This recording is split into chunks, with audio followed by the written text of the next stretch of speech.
Finally, now that people are getting vaccinated, mostly, we can start going out. Oh, for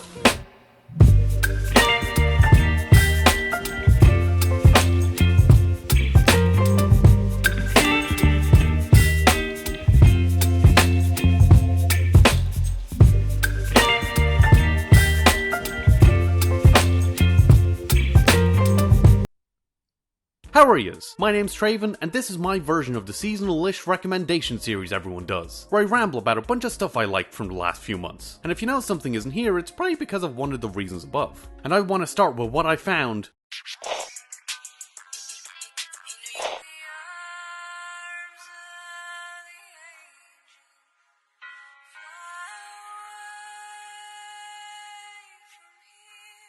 Testing, 1, 2, 3. Please don't shit the bed on me. I could start this section with Captain Christian's deep dive into how the musical details of The Shining add to its horror. I could recommend Shabes' AniTube Digest, where he rounds up all the anime/anime adjacent videos of the week and gives his thoughts on them in a casual way that's incredibly insightful, both for viewers looking for creators to keep an eye on and for creators looking to see how people react to their work. I could give a shout out to Soda's AMVs, all of which are a masterclass of match cut edits that are just mesmerizing to watch. I could recommend some online animations, like Yuki 7, a series about his titular spy and her partner's mission to foil nefarious schemes across the globe, made with polygonal art drenched in 60s inspired flourishes. Or Golden Hour, a short film about a production assistant sent on a Shin-chan-esque goose chase across a film set scrambling toward completion that's got the slapdash energy I just adore. I could go so far as to mention Gone in 60 Seconds, a review series following Super Eye Patch Wolf's attempts to get Wooly Wolves into Hunter x Hunter, that's fallen into the realm of found footage horror as Wooly finds himself trapped on the mysterious island nation Irayland, as his friend reveals his Keter class level powers in deeply uncomfortably entertaining ways. Or, hell, I could recommend this Twitter account that breaks iconic genre film scenes down into their base color schemes that I think's kinda neat to explore every now and then, and oh my god, Irayland is real!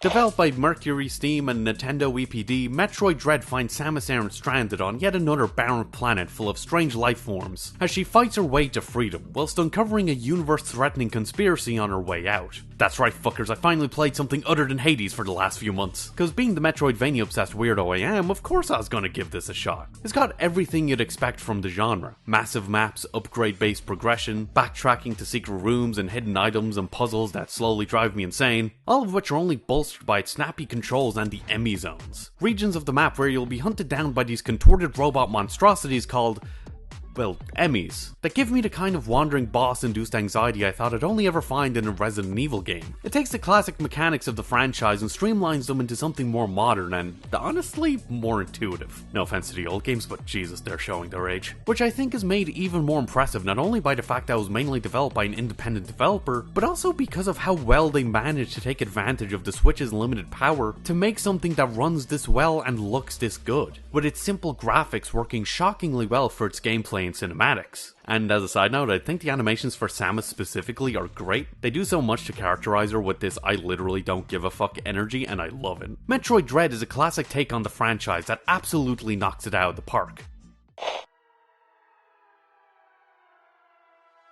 Midnight Mass is a horror series directed by Mike Flanagan and produced by Intrepid Pictures about the isolated fishing town of Crockett Island. As, following the appearance of a new priest, its community is plagued by all kinds of supernatural blessings. This is one of the most interesting twists on a specific horror trope I've seen in a while that I do not want to spoil, cause it's kinda the whole point of the show's mystery, and I think it is best experienced blind, so... But what I can say is that I really appreciate its overall mood. There's a strong tone to it all, as its atmosphere slowly drifts from the dread of watching its mystery unfold to the serene unease of seeing the small town try to stay afloat, as each character so earnestly embodies a different aspect of this community's struggle, with the part that resonated most for me being the way it handles its town's very Catholic identity. Granted, being raised Catholic in suburban Irayland is probably very different to being Catholic in Port Town, America, but in this show at least, I feel the core of these communities carry over despite the difference in time and place. Whether it be the way you have to walk on eggshells around telling people you've fallen away from the church, to the kinds of people you meet inside Mass and how they treat everyone outside it, to the tangible camaraderie and guilt that ties people together. It's a very complicated picture I'm describing, but Catholicism for me is just kinda complicated, and Midnight Mass captures that so well, which I think only makes the heart of its story that much more poignant. Because to me, more than being about religion and spirituality and the church, it is fundamentally about a parish and its people, and what happens to those people when the parish is all they have. Midnight Mass is a fascinating horror series I can't help but resonate with. My little pony, my little pony. I can explain! Directed by Robert Cullen and Jose Ucha and produced by Entertainment One and Boulder Media, MLP and New Generation is set long after friendship is magic, in an age where the ponies, Pegasi, and unicorns have become isolated by prejudice, as one young pony and her growing band of friends go on a journey to reunite their communities. No, I'm not a brony, but I did grow up with a bunch of friends who loved the show, a little sister who was fucking obsessed with it, and an internet age that parodied the series to hell and back. So I've developed a general understanding of and curiosity about the franchise through cultural osmosis. As well, I actually knew someone who worked at the company that animated the movie, so I was very interested when they mentioned this pony stuff getting turned into 3D, and honestly, I'm kinda shocked by how well it turned out. The animation's fluid and full of personality, and the designs are genuinely fantastic. God, just look at the fucking hair. Jesus, I'd kill to be able to draw hair half as cool as that. The characters themselves are pretty fun, all with their own quirky attitudes and dynamics. The movie gets a lot of fun moments out of. Though I will admit, partway through the film, I kind of forgot their names and started remembering them as the protagonist, the hippie, the himbo, the one who needs to touch grass, and the cool and probably gay one, respectively. And for as meandering as a story can feel at times, it's a nice ride with a great message for its younger audience. I mean, maybe it is spoiling it a little, but it actually does maybe the real magic was the friends we made along the way, and it fucking works! Overall, I'm just surprised by how much I enjoyed this film. Meanwhile, on the opposite end of the animated fantasy spectrum,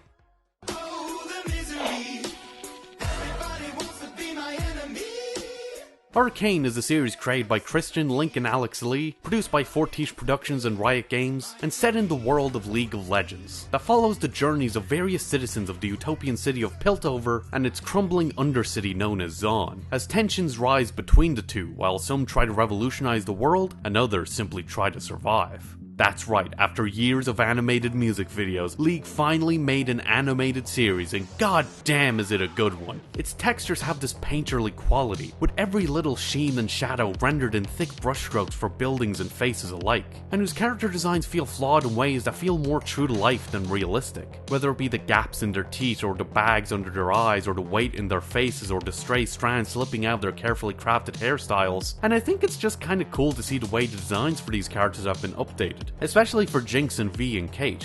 Oh, you know these characters pretty well. You've been playing League for long? Yes, playing League. That's how I know them so well. Haha, haha, haha! Though the basic conceit of its story is nothing new, with its focus on a society split by class conflict, it takes the simple ideas at the core of that and develops them through the distinct perspectives and experiences of its characters, giving depth and nuance to even an idea as seemingly simple as what's the best way to handle new technologies, which is only made even more complicated by the intense interpersonal conflicts those differences create, making for a compelling narrative driven by the dread of watching those relationships fray and snap under the weight of it all. Of course, all this praise comes with the caveat of Riot's infamously toxic working environment, so, you know, grain of salt and all that. God, why is it so hard to find one media company that isn't full of assholes? Brave Animated Series is a Taiwanese fantasy based on the Brave series webcomic by Yellow Book, set in a world divided between the Braves, those sworn to fighting evil, and the demons, creatures hell-bent on destruction. But these warriors soon find that the world's moral dichotomy may not be as clear-cut as they believe. While I was initially put off by how it leans into video game logic for its fantasy, the show plays with those gamey tropes in interesting ways. Whether it be something as small as how strange it is for a hero to just walk into someone's house and jack their shit, to things as big as how these rigid classifications of hero and monster can lead to oppressive systems that at best justify and at worst glorify violence towards specific peoples, and building on them to create this anthological series of stories across this world that bounce between wacky and wondrous to horrifying and heart-wrenching. Its cartoony art style only heightens that whiplash when it leans into those darker ideas, while still maintaining a whimsical atmosphere. And its character designs are just great, honestly. Sure, they can get a bit repetitive, but they're also cool and cute and God, how's the internet not lost her mind over the show? There's so much waifu material! Jeez, Traven, don't you have any shame? I willingly make videos on the internet. What do you think? And what blows my mind about the show is that no one's talking about it.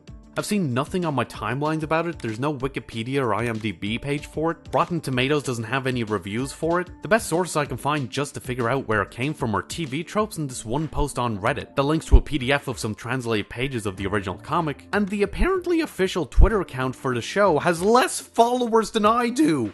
How? It's just disappointing since while I'll be the first to admit it isn't a perfect series, there is so much in it to dig into. Brave Animated Series is one of those shows I think needs so much more attention. And yeah, those are my thoughts. Can't believe it's been another year already. The time keeps going by faster and faster and my god is that existentially terrifying. Oh well. Also, I managed to get a new mic, so hopefully my video should generally sound better for a while. Please let me know how the audio quality sounds for this video. I'm still trying to figure out this mic, so might need a lot of fiddling to really get it down, you know? Anyway, hope yous are staying safe, washing your hands, keeping your distance, wearing a mask, getting vaccinated if you can, and let me know what yous think. If you agree, disagree, what your favorite stuff from the last while has been, what you're looking forward to in the next few months, etc. And thanks for watching. If you enjoyed this and want to see more, then check out my last video where I talk about the overlooked art of smear frames, and what I think makes them so fun. Or watch me ramble about what I love about the 2019 animated short film for the girl from the other side, Shularoon. And don't forget to like, comment, share, and of course, subscribe to come flag me. Hit the bell, stay notified, follow me on Twitter for more updates, ramblings, support, attempts of humor, follow me on Instagram for semi-regular art stuff, and hopefully, I'll see yous later.